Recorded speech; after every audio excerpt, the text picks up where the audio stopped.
Hello guys, welcome to another video. Sure, it's been a very long time since I gave you guys a video. Things have been very hectic on my side, but I will try and give you guys something, going forward.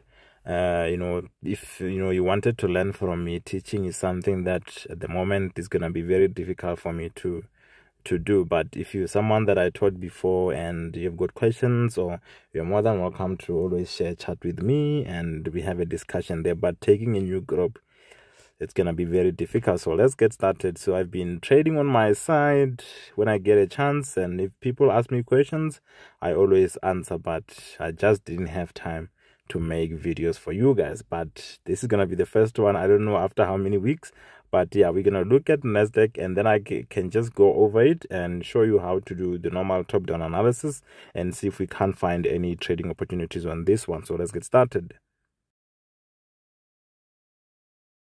All right, so you know that on this channel, the way we do things is that we can't just go to, if let's say you're someone that trades M15, it's very difficult for you to go to just M15 and make a decision there and, as to like where the price is going to go. But when you look at the bigger picture first, it's going to be easier for you to drill down and connect the dots. So here, if we were to start with the highest time frame, which is monthly, so this is how NASDAQ looks on the monthly chart. We can see that for the past, I don't know how many months, since we found ground here, we failed. You will see when we get to the weekly chart, it did make sort of, some will call it a double bottom, but when it was going to the downside, the moment we see it, creating lower lows, it seems it looks like, or it means that the bears are still in control. But the moment they fail to create a new low, it's a sign that they are not as strong as they were before, and from there, that's when it started to move up until there. And recently, it has given us a red candlestick. That's because it is approaching that all-time high. And remember that people are very skeptical. It's not easy for someone to to just predict that something like this, especially on the highest time frame, it's going to be removed. So those people that were having their positions going up, they are going to eliminate some of the trades, take out some of the trades, because of what the level that we are approaching is very sensitive. So looking at this one, we can see that the price is basically just around the resistance, not yet there. There's still room to go and touch it, but there's also a room to go to the downside. But we know that it's very rare that this thing can fall like this, unless if there's something happening fundamentally. So now this is what we have on weekly. So on weekly, we're also moving to the upside, and we can even put a bullish trend line somewhere around there and say that's our bullish trend line on weekly.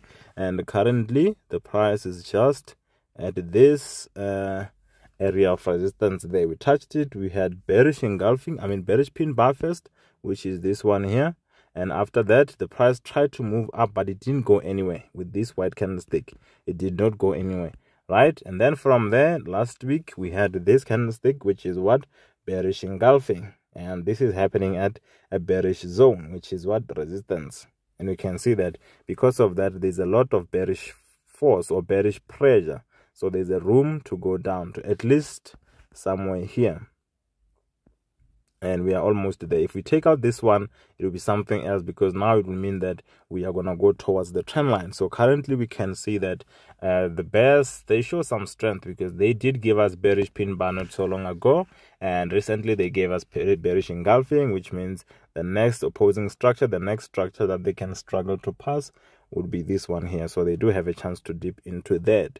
Now let's check what we have on daily. So that's why I said, when we're doing your analysis, we need to start with the highest time frame, have an idea from there, and then drill our way to the downside. So this is our daily chart, and we do have a bullish trend line there, which is just being challenged.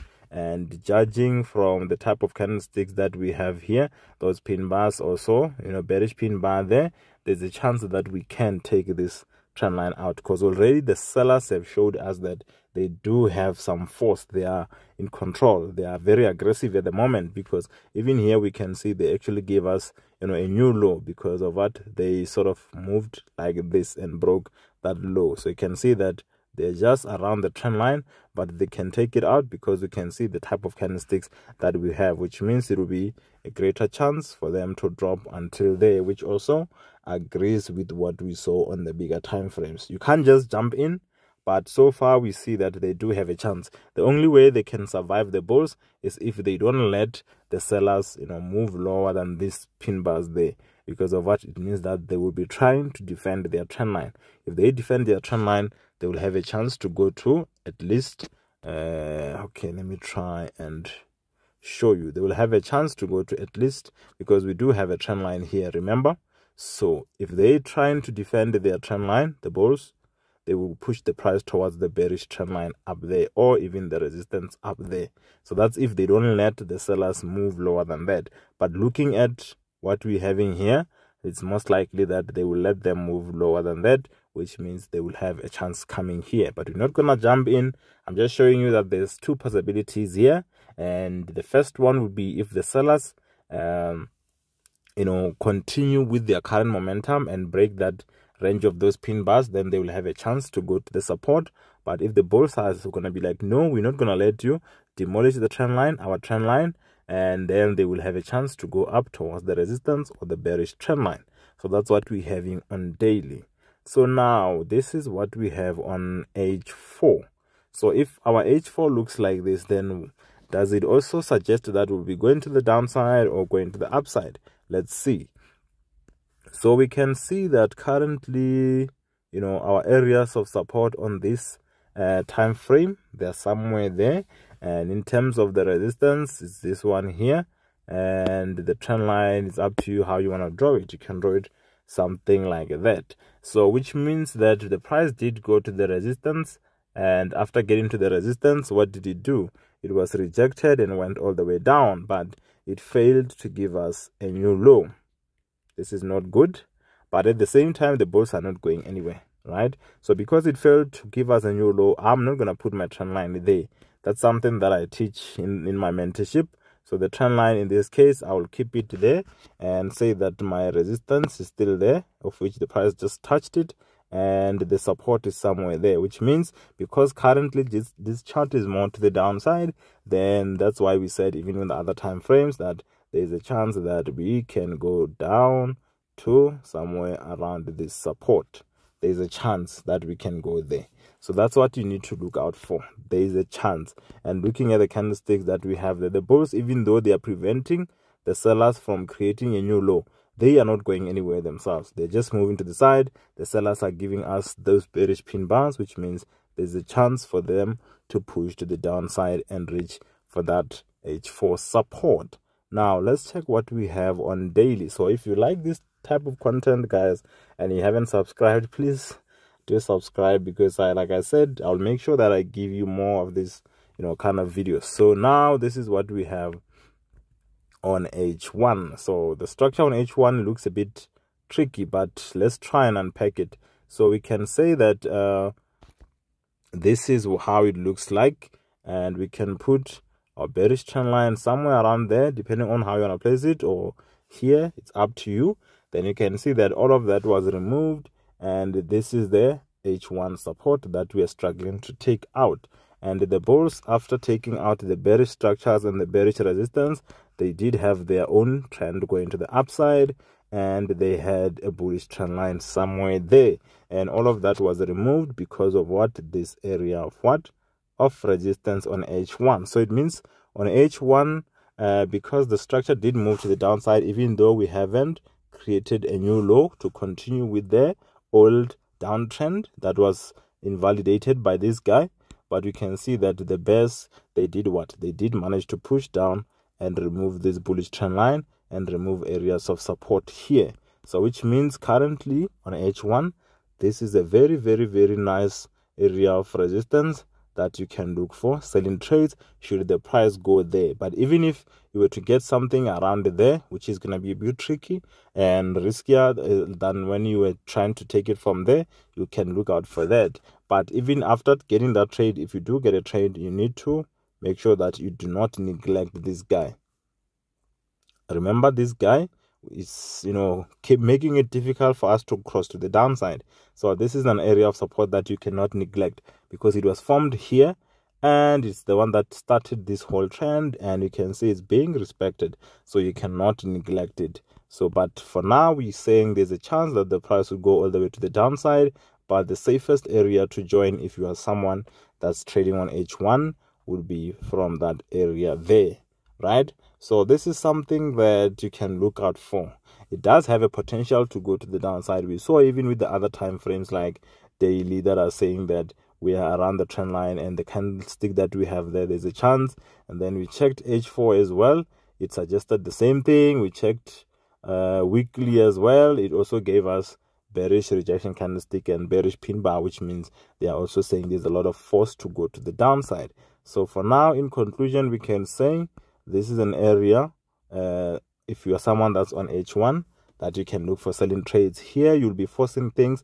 I don't know, maybe you want to go to M15 to see if you can get anything to the downside, but this is an area that if the price was to go there, you get confirmation from there, and then you take your sell trade from there, right? If you are around this current area, you can see that we're not really getting anywhere, and we're just moving like this, like this, like this. We're not really getting anywhere.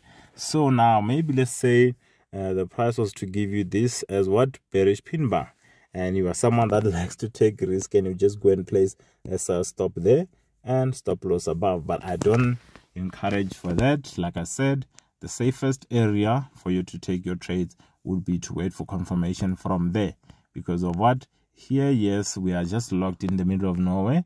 We can go to the downside, but this is where you'll have a lot of pressure to push to the downside, because we saw even on H4 that area is just at our H4 resistance.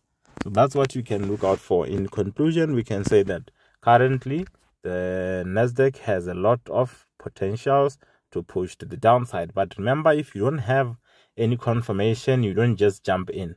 But we can conclude by saying there's a lot of potential for sell trades, and you need to wait for the right opportunities, wait for the right confirmation, then take the trade. Without confirmation, there's no trade. And the bulls also, the fact that they are preventing this, they can cause a reversal. The same way that we saw that when you failing to create a new low, you saying that the bulls are coming in, they can start a new trend. That's possible.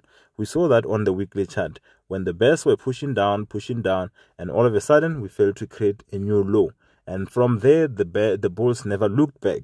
So that's why we're saying, even currently, with what we are having here, it's a good thing that, the bears are still in control, but the bulls, the fact that they prevented them from creating a new low, is a sign that they are not over.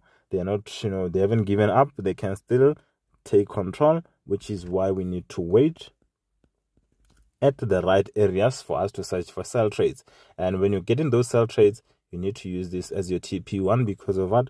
The price, the last time it was here, it failed to move lower than that, which means there's a chance that it could struggle again. So you need to look out for that. But in conclusion, there's more pressure to push to the downside. So I'm going to end it here, guys. Make sure that you search for those trades to go to the downside, and I'll see you guys in the next video. Thank you.